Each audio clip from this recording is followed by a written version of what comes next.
Meus irmãos, muita paz. É uma qualidade especial saber elogiar uma pessoa.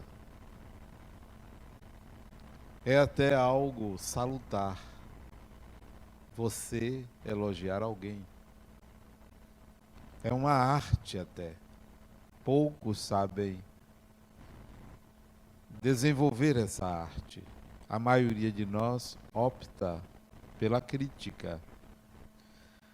A maioria de nós elogia de forma, às vezes, espontânea, mas sem profundidade. Talvez devêssemos aprimorar a arte de elogiar uma pessoa. Muitos têm medo de insuflar a vaidade do outro, mas em meio a um mar cheio de julgamentos, críticas, fofocas e fala mal da vida alheia, que o elogio passa a ser algo necessário, importante. Qualquer pessoa, um amigo, um conhecido, um familiar, um funcionário, um chefe, identificarmos uma qualidade daquela pessoa e pontuarmos aquela qualidade. Isso é uma arte que faz bem principalmente a quem elogia. Faz bem. Muito mais do que ao elogiado, quem elogia começa a adquirir uma expertise,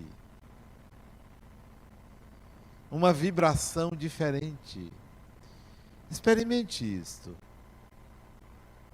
Usar uma outra lente ao olhar a pessoa, e você sempre vai encontrar uma qualidade no ser humano. Até nos animais nós encontramos. Por que não encontraríamos nos seres humanos? Elogie.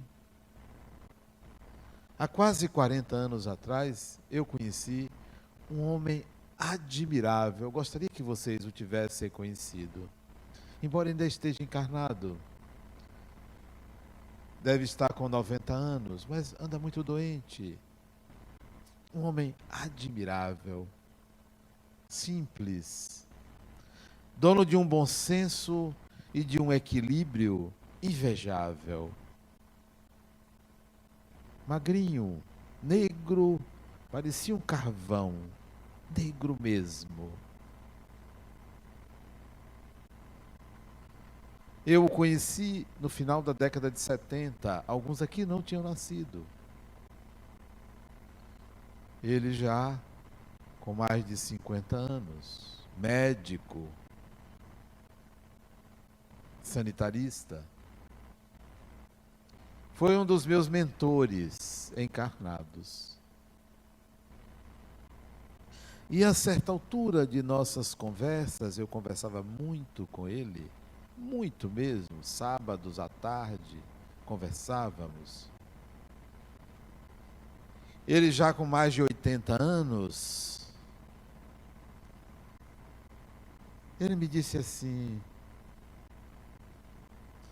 ele me chamava de meu jovem, e eu chamava ele de poeta, porque eu distingo o poeta como um sábio. Todo poeta é sábio.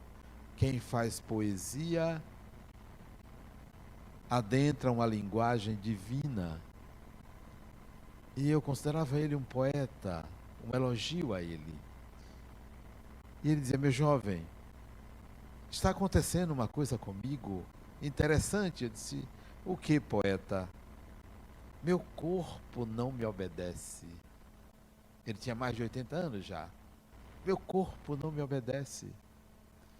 Eu quero fazer alguma coisa, mas ele não tem a agilidade que eu gostaria que ele tivesse. Até meu pensamento não me obedece. A velocidade do meu pensar é maior.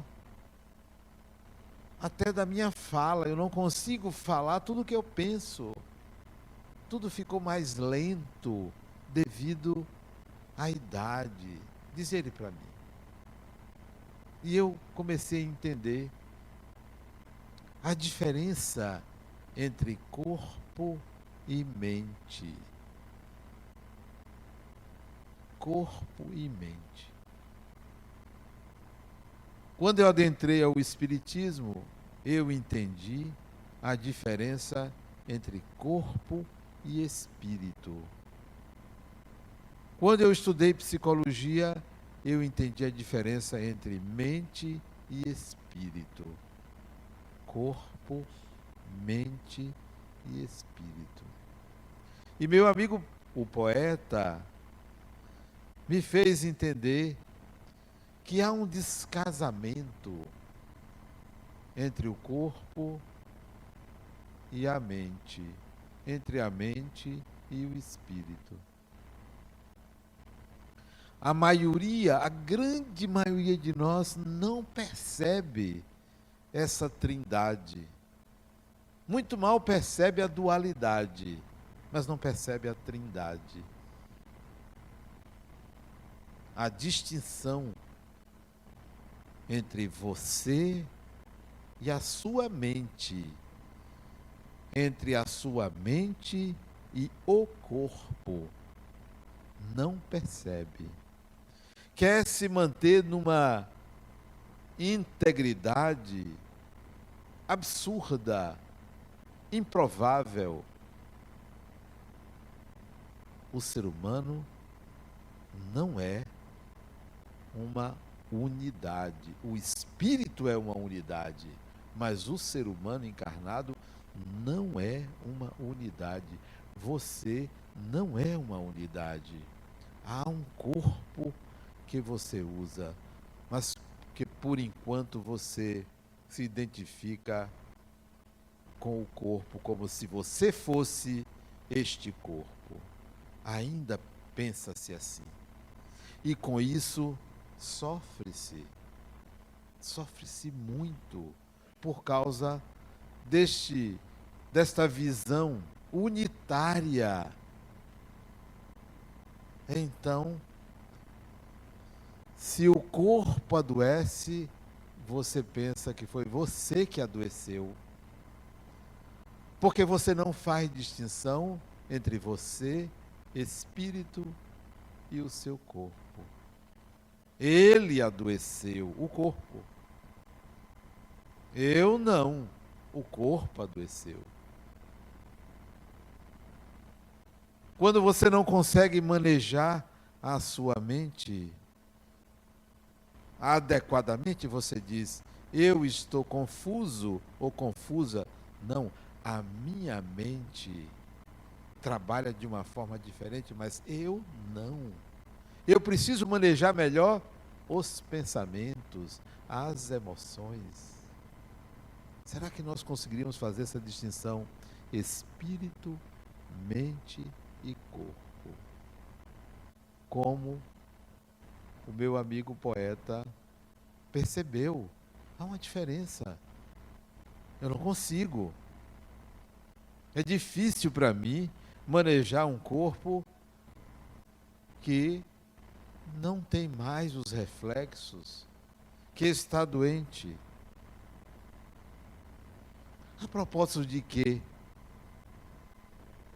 A propósito de que você, espírito, encarnado ou desencarnado, precisa lidar com a diversidade de dimensões em que você tem que contactar. São muitas dimensões dentro de você. Imagine uma pessoa que consegue equacionar os problemas do corpo. Sabe que o corpo tem um ciclo de nascimento, desenvolvimento, apogeu, declínio e morte. Imagine alguém que diz, eu já entendi que o corpo tem um ciclo. Não sou eu que tenho o ciclo, é o corpo que tem o ciclo. Eu já entendi que o corpo adoece e que eu tenho que cuidar das doenças do corpo. Tenho que ir ao médico, tenho que praticar esporte, tenho que cuidar. É uma dimensão. Mas o que nós fazemos, ou o que a maioria faz, é: eu tenho que cuidar da minha saúde, eu tenho que cuidar do corpo, porque o mais importante é a saúde. Tem gente que pensa assim: o mais importante é a saúde. Tendo saúde, está tudo bem. Como assim? Como assim? Quantas pessoas têm saúde e não está tudo bem? Porque superestimam uma dimensão, elevam uma dimensão à supremacia da própria vida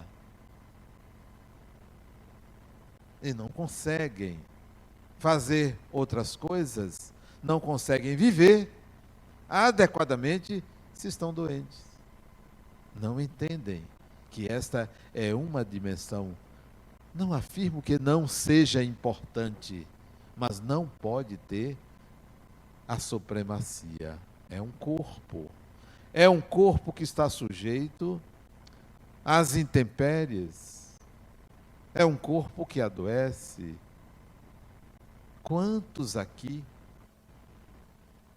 quando sente uma dor, ou quando tem um diagnóstico de uma doença, se pergunta logo: o que é que eu fiz para merecer isto? O que é que eu fiz?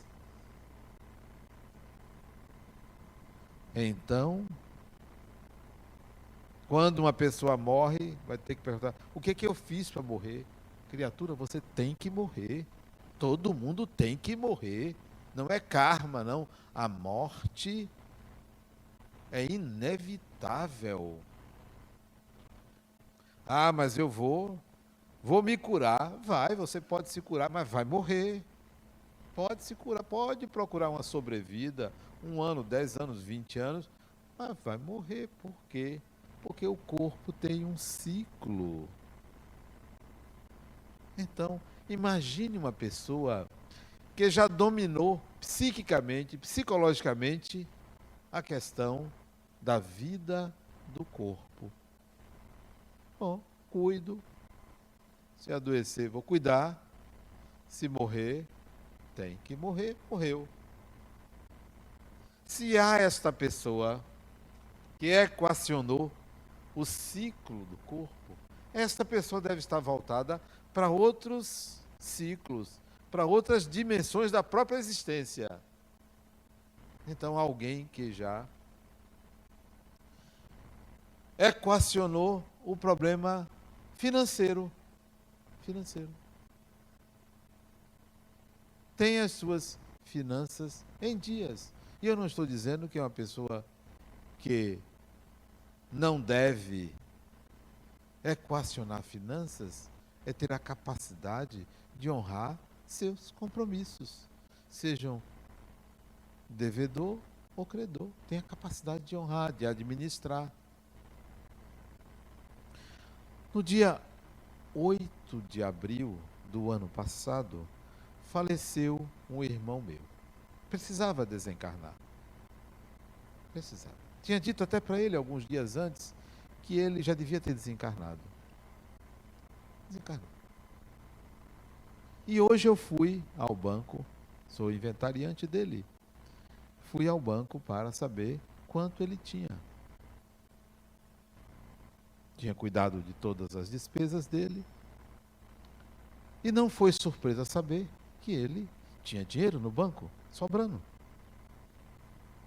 Capaz de distribuir com os 10 herdeiros. Ele tinha um parafuso a menos de uma das máquinas psíquicas dele. 1 ou 2 parafusos, talvez uns 8 parafusos a menos. Mas ele era uma pessoa equilibradíssima financeiramente. Equilibradíssima.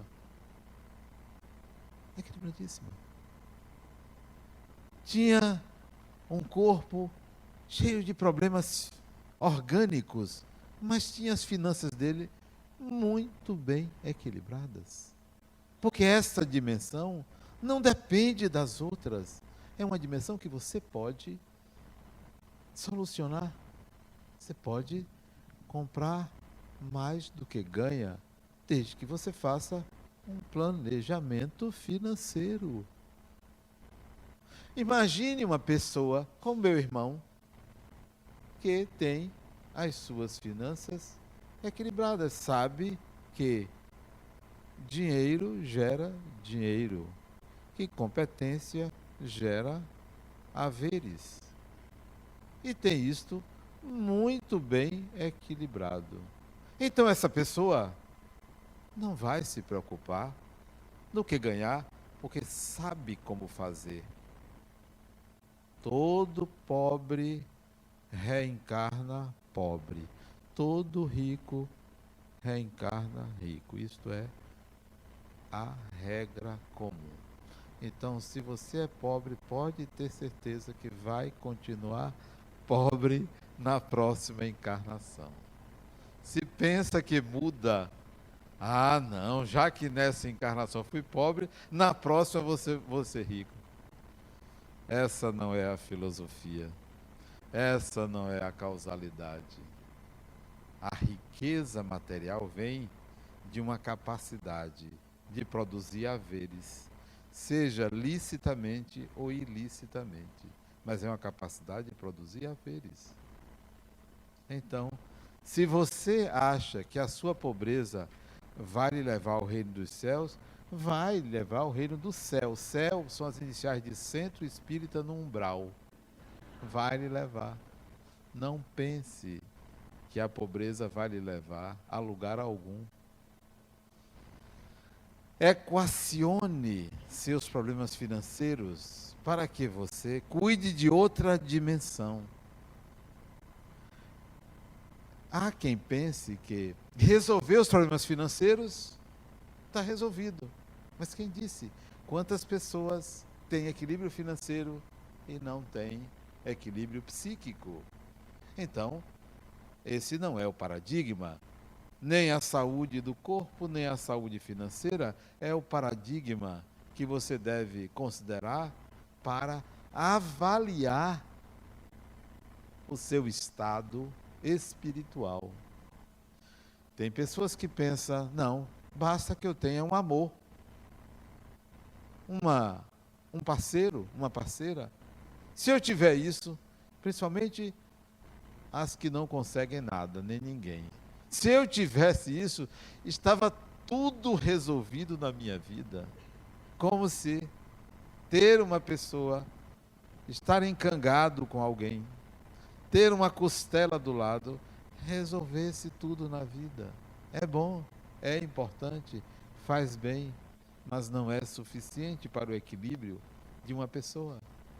Imagine alguém que equacionou isso na vida. Vive ou viveu com alguém, experimenta ou experimentou estar ao lado de outra pessoa, maritalmente falando, e consegue conviver, seja com um, seja com um segundo, com um terceiro, ou com uma segunda, uma terceira. Não importa a quantidade, não precisa ser só um. Mas conseguiu equacionar isso. Tem gente que já casou 8 vezes. 8 vezes. Tem problema. Deve ser uma experiência interessante você viver com várias pessoas, né? Deve ser muito bom. Imagine alguém que já equacionou isso. Acha que é suficiente? Não. Porque pode não ser suficiente. Ter um amor ao lado, ter um companheiro ou uma companheira ao lado. É mais do que isso. Por aí nós vamos ver o quanto o ser humano é dividido. Dimensão física, corporal, dimensão financeira, dimensão amorosa. Então nós temos várias dimensões que cuidar. Nenhuma delas deve ter primazia sobre as outras. Tem as dimensões do corpo, tem as dimensões da mente, tem as dimensões do espírito. O que seria mais importante para você é ter saúde, é ter dinheiro, é ter um amor, é ter filhos, é ter amigos, é ter uma casa. O que seria mais importante? É ter uma religião? O que seria mais importante para você? Se você pensar como corpo, meus pêsames, porque a importância que você dá vai lhe ser retirada quando você cruzar a linha da meia-idade. Você vai ver que se você deu aquela importância, lê do engano. Se a importância que você dá, a dimensão está na mente, lê do engano, porque você vai ver que a certa altura da sua vida, você vai se sentir confuso ou confusa. Você não vai se entender. Você vai ser uma pessoa contraditória, vai pensar uma coisa e fazer outra, vai desejar algo e realizar completamente diferente. Vai agir com uma pessoa de uma forma e com outra de outra maneira. Lê de engano se você pensar que as dimensões ligadas à mente devem ter primazia. A questão, então, está no espírito. O espírito que você é.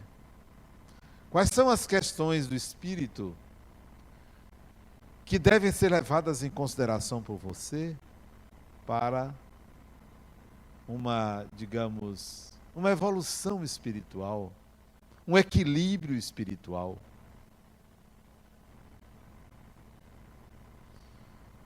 Primeiro,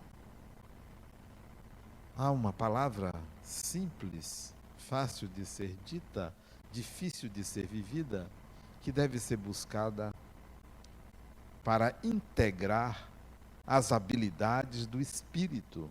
Essa palavra se chama paz. Paz. Estar em paz não é algo simples. Estar em paz não é você ir meditar. Estou meditando, estou em paz.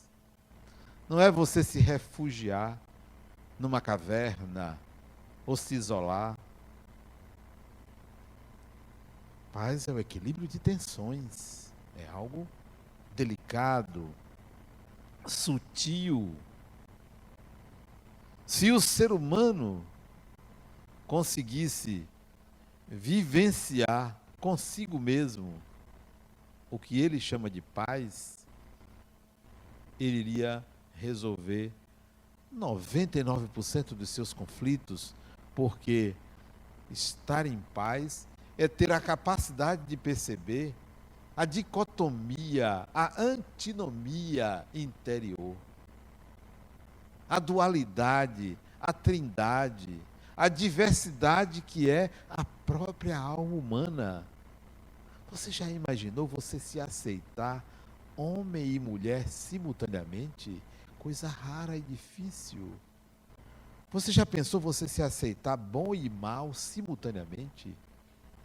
Você já pensou se aceitar amarelo, vermelho, cor-de-rosa, preto, branco, moreno ou qualquer cor simultaneamente?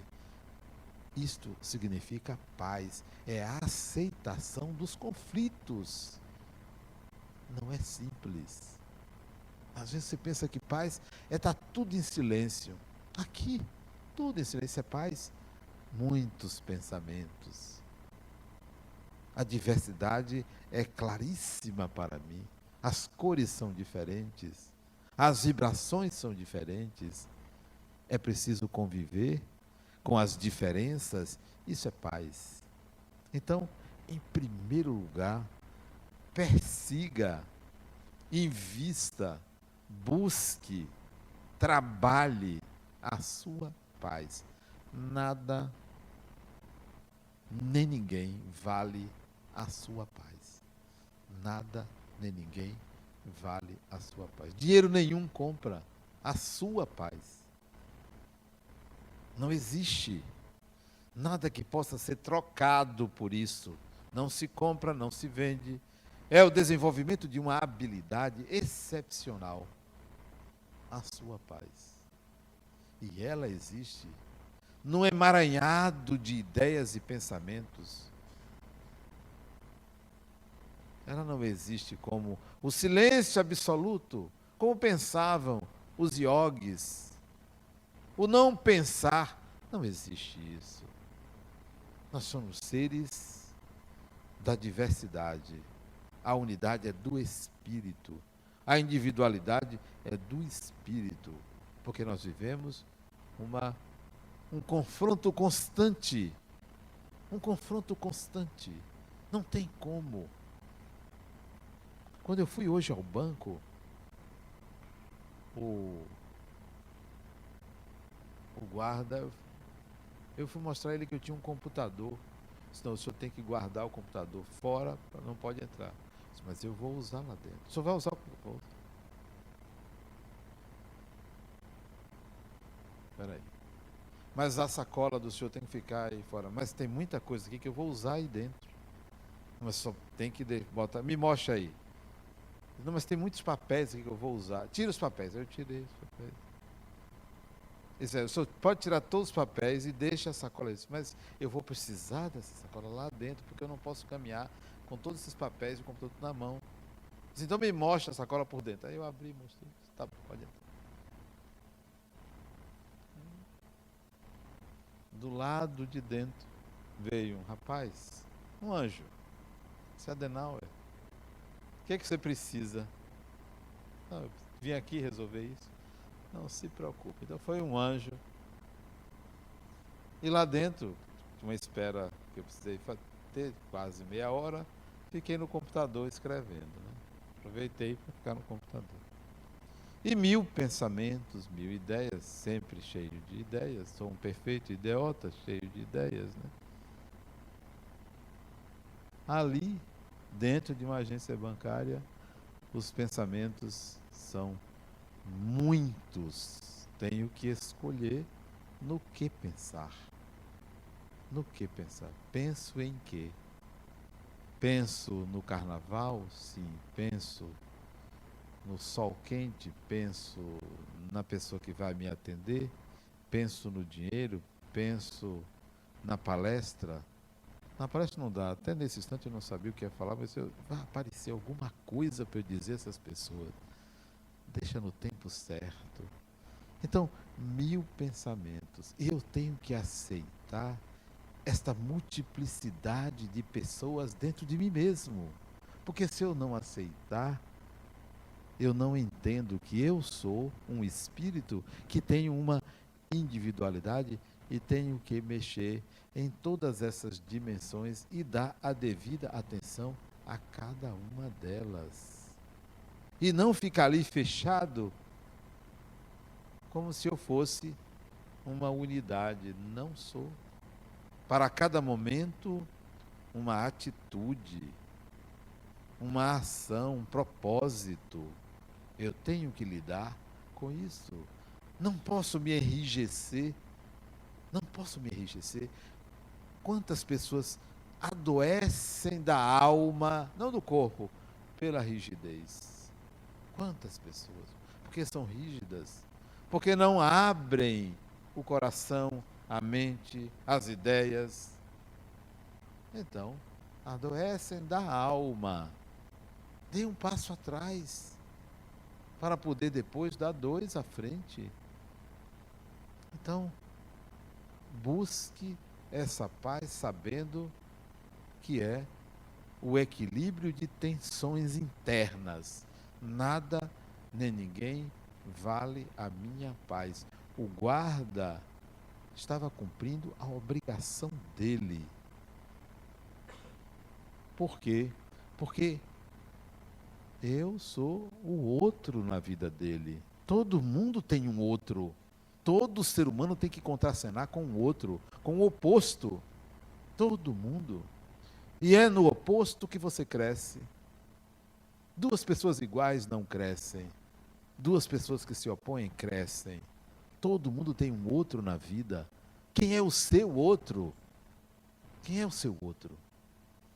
E se você resolver o seu problema com o seu outro, terá que aparecer um outro maior ainda para você, porque senão você não cresce. Iguais não crescem. Todo ser humano tem um outro. E a paz é a relação com esse outro na sua vida.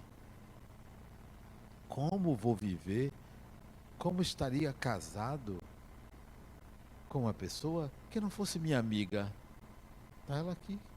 Não me deixa. Tem que ser amiga. A gente tem que brincar. É um outro na minha vida que temos que crescer juntos. Mas tem pessoas que têm a arte de viver com o inimigo. Viver com o inimigo. Para quê? Que crescimento é esse? Então esse outro, é com esse outro que tem que nascer a paz. A minha paz. Não é a sua paz. É a minha paz. Nada nem ninguém vale a minha paz. Nada. Você não tira. Posso até me zangar, claro, sou um ser humano. Posso até perder o equilíbrio, claro.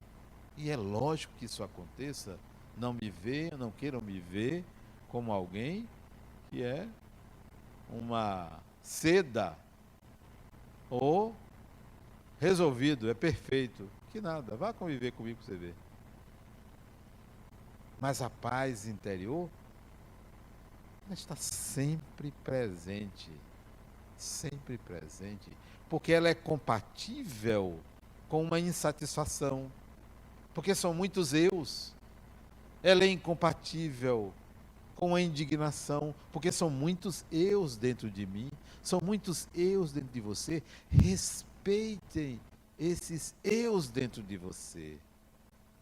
Respeite, são muitos. São muitas encarnações que você já viveu. São muitos personagens que você abriga. Então, respeite essa multiplicidade. Ah, será que eu tenho múltipla personalidade, dupla personalidade? Você não tem dupla, você tem múltiplas personalidades, são muitas. A unidade é do espírito. Então, busque a paz. E esta paz, no meu modo de entender, só é possível se você, em segundo lugar, ou simultaneamente, estabelecer, equacionar o problema que você criou, chamado como eu vejo Deus. O que é que eu acho que é Deus? Isto é um problema. Simultaneamente será a solução se você compreender o que é que você está chamando de Deus. Muitos problemas humanos advêm da concepção que o ser humano faz de Deus. Uma concepção medieval, arcaica, ultrapassada, piegas. Até mesmo a concepção iluminista de negação de Deus é piegas, é ultrapassada. Alguém dizer, não, eu não acredito em Deus, não sabe o que está dizendo. Da mesma forma que alguém dizer, não, eu acredito em Deus, não sabe o que está dizendo. Porque estão raciocinando como se estivessem na Idade Média. Deus é para ser sentido. Não é para ser acreditado, é para ser sentido. É um sentimento profundo de conexão com algo. Com algo. Não sei o que é, mas sinto. Então isso resolve centenas de conflitos ligados à crença, ao modo como você se relaciona com o que você chama de Deus. Então, equacione isso, porque isso é do espírito, isso não é do corpo. Como o outro que diz assim, bom, por pouco eu não morri, foi Deus que me salvou. Quer dizer, o corpo é o parâmetro, é a medida. É a medida. Os horizontes dessa pessoa são menores. Não há visibilidade, não há amplitude de raciocínio quando você pensa assim.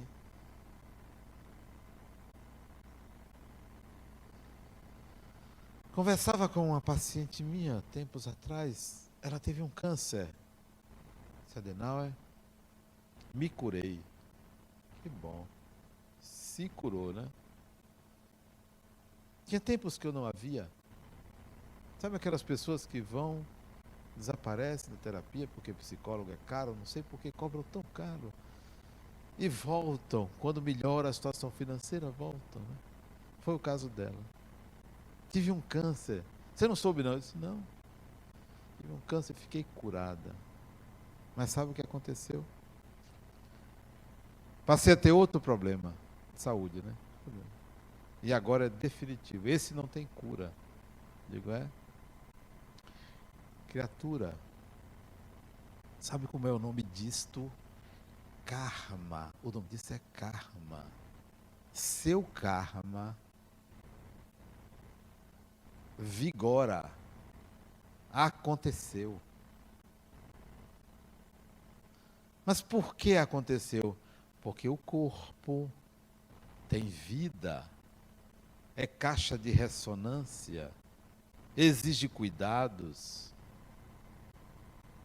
Mas eu quero saber de você. E você, como está? Tudo bem, você teve um câncer, está curado, agora tem esse outro problema, também sério e tal. Mas e você, como está? Mas não, eu estou com um problema de saúde. Não, isso é seu corpo, eu quero saber como é que você está. Como é que você acha que eu vou estar por causa disso? Tá vendo? O problema não é a saúde, é como você lida com o problema. É como você lida com a sua mente, é como você lida com Deus. Olha como nós lidamos com o espírito que somos. Sabe como é que a gente lida? Não, eu vejo espíritos. Quer dizer, é algo fora de você. Você ainda não tomou consciência de que você é o espírito, que você é espírito. Não, o espírito é o outro lá que desencarnou. Peraí, você é espírito. Você ainda pensa de forma medieval? Será? Então, vai ser difícil para você encontrar essa paz interior, porque você não lida com a sua essência, você lida com a sua aparência, com os implementos que é a mente e o corpo. Você não lida com você. Você não lida com você. O espírito que você é precisa ser legitimado. Legitimado. Porque quando vierem as provas e talvez as expiações, você as compreenda melhor. Ah, então é por isso. Então é isso. Eu sou assim. Você nunca mais vai terceirizar responsabilidade sobre o que lhe acontece. Nunca mais. Porque você está lidando com você. Você não está lidando com um corpo como se você fosse esse corpo. Vocês já imaginaram o que é a esquizofrenia? Tem alguém aqui esquizofrênico? Não é problema, não. A esquizofrenia é uma cisão do eu. A esquizofrenia é uma doença que só acontece porque o espírito se divide em corpo, em mente, em personagens. Ele se projeta nessas divisões. Mas se você aceita que você tem essas divisões, você não esquizofreniza. Não esquizofreniza. Então, o esquizofrênico é alguém que vive vários mundos. Ele vive uma dimensão de outra encarnação. ele vive esta encarnação. Ele vive uma outra com quem ele teve desavenças, conflitos. Quando ele sai desse corpo, sai dessa realidade, ele reconhece essas divisões. Que tal você reconhecer essas divisões? Se você reconhecer essas divisões, você não adoece. Quando alguém diz assim, Adenal, eu acho que eu vou ficar louca ou louco, criatura, mais do que você já é, não vai ficar. Se você aceitar a sua loucura, você não fica, porque você se compreende na sua dificuldade de estabelecer uma unidade em você. Uma unidade em você. O que acontece? Nós pensamos que é o mundo que é complicado, é o mundo que é colorido. Não, você que é colorido, você que é complicado, complexo. E eu não digo isso só por mim, porque eu sei que eu sou uma pessoa complicada. É pelos outros com quem eu lido, porque todo ser humano é complicado. De perto, ninguém é normal. Ninguém é. Vá conviver que você vai ver que de perto ninguém é normal. Todo mundo tem sua complicação. Isto é natural. O natural, o normal, é essa divisão interna. O normal é isto. O anormal é aquela pessoa certinha. Cuidado com as pessoas muito certinhas. Cuidado. Tenha cuidado. É um poço de problemas. Aquela pessoa que faz tudo igual da mesma forma, educadíssima, etc, etc, etc. Epa, cuidado. A paz é uma pessoa. A paz é uma pessoa. Esta pessoa é você. Você é que deve se considerar a paz. Se alguém lhe perguntar, vem cá, o que é a paz? Sou eu. Será que você consegue dizer isso? Quando você conseguir entender que a paz é uma pessoa e essa pessoa é você, você conquistou ela. Mas se a paz é todo mundo em silêncio... A outra me disse, Adenal, diante dessa crise do país, isso foi ontem, eu estou com vontade de morar nos Estados Unidos. Vou vender tudo que tenho, dá para arranjar uma boa quantia, vou-me embora. Ou Estados Unidos ou Canadá, tá, você vai fugir de você. Será que você consegue? Não vai conseguir. O ambiente externo muda, mas o interno é a mesma bruxa que você é. Mesma coisa. Mesma coisa. Não dá para você fugir de você. Não vai conseguir. Resolva-se aqui. Resolva-se aqui ou em qualquer lugar. A paz é uma pessoa, essa pessoa é você. Nada nem ninguém vale a sua paz. Por isso é que eu sempre digo, muita paz.